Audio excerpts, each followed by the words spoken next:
Well, today I am super excited.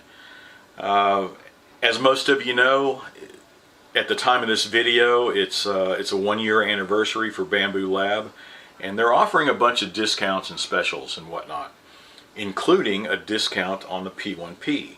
Right now, they're offering $100 off, which is fantastic. It brings them from $6.99 down to $5.99. And at this time, I don't know if that's going to be just a limited time special, or is it going to be a permanent change? I have no idea. We can ask around, and to tell you the truth, I think it should be a permanent change. $5.99 was actually the price point I was predicting when they first came out with the P1P. And it seems like a sweet spot to me. It seems like a good price point. So it'd be great if they kept it at that price. Now, when I ordered this, they were able to ship it out within a couple of days, and I got it in under a week. It's fantastic. You know, I did not expect to, wait under a week for it, but it got here quickly. So hopefully it'll be in stock for quite a while they still have this special going on. So besides the $100 off, why did I choose the P1P? Now, I started with an X1 carbon, the full-blown, with the AMS, and I've had it for 6 or 7 months, and have loved it. I've had very minimal problems, just a couple of times, and it was probably, my mistake, not the machine's. But able to correct everything, and it's been printing non-stop just about. And I've been thinking about getting another one. I've been torn. It's like, well, am I going to get the X1 carbon? Do I need the AMS, or am I going to get the P1P? Is that going to do everything I need it to do? But given the $100 off, it was like, I went ahead and jumped on it, right? Well, I started with the X1 carbon, and that was probably my, who knows, 9th or 10th printer overall, but my first X1 carbon, and now this is my first P1P. But now while I'm reviewing this, given that I started at the X1 carbon, I guess they set a pretty high benchmark, and when I'm reviewing this, I'm going to be comparing it to the X1 carbon, right? I guess that's only natural, but I guess a good thing when the package got here, like I said, it got here fast, and it was unmarked, unscathed. There was no damage to the outer carton, anything like that. So that was a relief. And once I unboxed it, just like the X1 carbon, it relatively took no time at all to set this sucker up, right? And it was ready to print.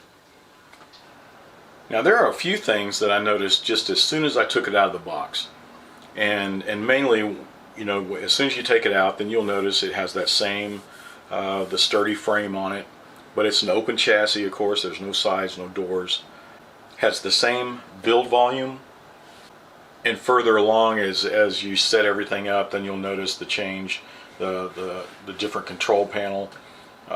It's much different than the X1 carbon, and I'll get into that a little later. A lot of the specs are very, very similar. Has the same core XY, so it has the, 20,000 millimeter per second squared acceleration, and up to 500 millimeters per second printing. I haven't tested it at that speed yet, but we'll see. It has the same direct drive extruder and the same hot end. Has the automatic bed leveling, which works very well. It helps you give that perfect first layer, right? And FYI, on the X1 carbon, I've always had a pretty good first layer. I've never had a bad one, and let's hope this one follows suit. Well, in the past, they didn't have the camera and the LED light here. And recently, I don't know if it was a couple of months ago, I know recently they started including the LED light and the camera with the P1P. Now, the camera is a little different. It's a 720p, and the X1 carbon's a 1080p. But I'll get into that a little farther down. Yeah, so it carries a lot of the same features, right? Almost, but the main thing I saw that it doesn't have, there's no LiDAR on it, right? There's no auxiliary part cooling fan, of course, since it's not enclosed. It comes with a double-sided the PEI plate. With the X1 Carbon, you get the cool plate, the engineering plate. I think the high temp plate was an option, but it came with extra film that you put on. But it has the PEI plate, which so far has done pretty well. The hotbed on this one, it has a maximum temperature of 100 degrees C, and the X1 Carbon, I believe it was 120 degrees C. Now, most of my prints I've never reached 100 degrees C. I think using ASA I get up to 90 degrees, but I'll mention the bed a little later. And like I said, with this the faceplate here, this control panel, it's quite different. This is more of a manual scroll through menu. It's not a touch screen.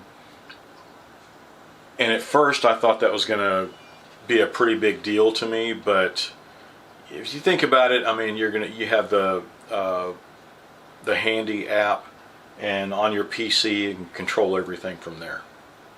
And back to the camera, this is a 720, and I would have to say it kind of sucks.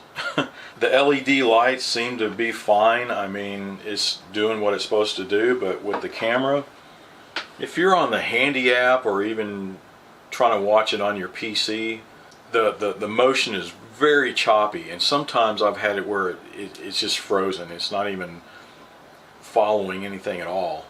You might as well just be looking at still frames, right? If you ask me, I mean, if you're going to put a camera on there, put something that works. Don't just, slap anything on there. That's I don't think that's what Bambu Lab's all about, right?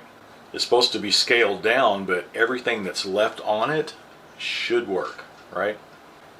And the same thing with the heating bed. And before I was saying that, so far I have not had to go up to 100 degrees C. When I'm using ASA, I go up to 90 degrees on the X1 Carbon, and it works great. But what I did notice with this, not only is the lower max, but it takes a lot longer to heat up. So that's kind of something that you notice when you're setting everything up, and you've put it through the slicer and you're sending it over. It's like, okay, you got to wait for the bed to heat up. So between that and the camera, those are about the only two things that I really was disappointed in, right? Because it is something that affects your overall printing experience. It's something that has a noticeable effect on your time and performance. Now, there are some upgrades available, but sadly there's some that aren't either. But there's some that are must-haves to me, and I guess one of the first things I'm going to do, I'm going to make it enclosed. I'm going to print off some sides, put a door, put a top on it. After it's enclosed, I'm going to add a fan so that I can vent off fumes and everything, and probably replace the nozzle with a hardened steel nozzle, right? Between those three, I mean, if you do those options, it brings your printing capabilities up a level. So now that you have, I can do ASA, which I do a lot of. I'll be able to do ASA over here, and say, what if I had ASA carbon fiber also? Well, the hardened steel nozzle, I should be able to print without any damage, right? So those are some must-haves. A lot of guys I've seen the control panel was a big deal for them, and they're trying to make something else that will work, and that's no big deal to me, given that I already have the handy app and control on your PC. So that's not a biggie. I do like the other control panel on the X1 Carbon though, but I can live with that. The camera I cannot live with. That's, I don't know how many times I've said that during this video, but I don't even know why they put it on there if it's that useless, right? And I guess The only other option I wish we could put on, and I am going to miss the LiDAR. I'm sure it'll print well without it, but once you've had it, it's hard to give up, you know what I mean? While the LiDAR gives you that dynamic flow calibration, you know, and you'll see it, you know, go across the front, and you can almost do this before every print without losing too much time. It doesn't take that long. But with this, with the P1P, and you try to do the dynamic flow calibration, it's kind of old school. It goes through and it lists all the variables and the sample lines all the way through. And it takes a little while. Of course, first you have to wait for the bed to heat up, and then it lays out all the factors there with the, you know, sample lines. That takes a little while, and then when it comes down to it, when it's done, then you choose which line you think looks the best. So you're adding, it's a matter of opinion, right? So you could be adding a level of human error in there, when before, you know, with the LiDAR, okay, it's doing it, right? And but I guess once it's set, it's set. You know, you don't have to do that before every print. But with the LiDAR also, I like the fact, especially if you're doing a large flat surface, it will go through and read out and check your first layer and make sure everything's fine. That I liked. And so far I have had no problems with the first layer, and like I said, I hope this follows suit. I know I will miss the LiDAR on this one, but it'll be kind of good to see how much it takes away from your overall printing experience, right? Can I live without it? Probably. Love to have it, yes, but I know it's I don't think it's available as an upgrade on the P1P. So overall, I'd have to say the P1P is exactly what I was expecting. There was a couple of kinks in there that I was like, wow, you know, I'd hated to see, and that was with the camera and the long time for the heat bed. I wish they would have just kept the same heat bed as the X1 Carbon and the camera also. I mean, they've taken everything away and taken away the LiDAR, right? But those two factors, the heat bed and the camera, really, it's not just reducing the cost, it actually took a level of the printing experience down a notch, right? But we'll see. Hopefully there will be a solution for that, you know, coming soon. And I have to say, it did print well. Of course, you know, I go through and printed off a Benchy. That was the first thing I did, and I printed one that I had on file, and then one that was on the library here, and they both look great. It was just the speed. With the one that was in the library from Bambu Lab, it did it in 21 minutes or something like that. The one I had on file and printed it, it took 40 something minutes, 41 or 42. But they looked about the same. Little small differences, but it did pretty well. And I printed off, this is a part that I print off using PETG, and it turned out great. You know, what can I say? I was pretty pleased. So overall, I think this printer is going to do very nice in a growing printer farm, right? It's super fast, super reliable, and can handle just about any filament I throw at it, especially after I do my upgrades, right? It brings it to the next level where I can use ASA and a lot of carbon fiber stuff. And with the upgrades, I don't mind upgrading stuff, right? I spent so many, you know, with these other printers, I've modded just about every one of them. I think the X1 Carbon is the first printer that I didn't have to modify anything or do any upgrades. So this one I think is a lot of fun. So in this case, I'm looking forward to it. But if you don't want to do any upgrades, then maybe, you know, you can lean towards the X1 or the X1 Carbon. But if you think about it, a few of these printers as fast as they are and as reliable as they are, it really increases productivity, right?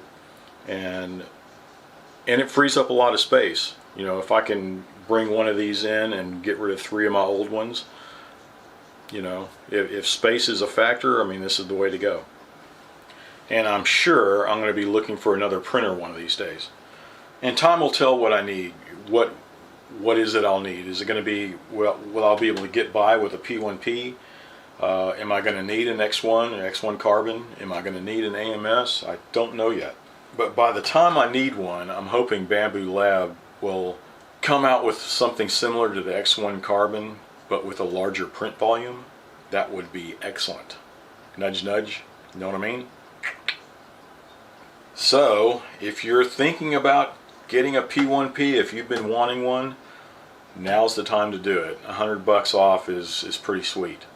So, I guess that is it for this video. So, thanks for watching. Be sure to subscribe. Watch for my next video, and happy printing.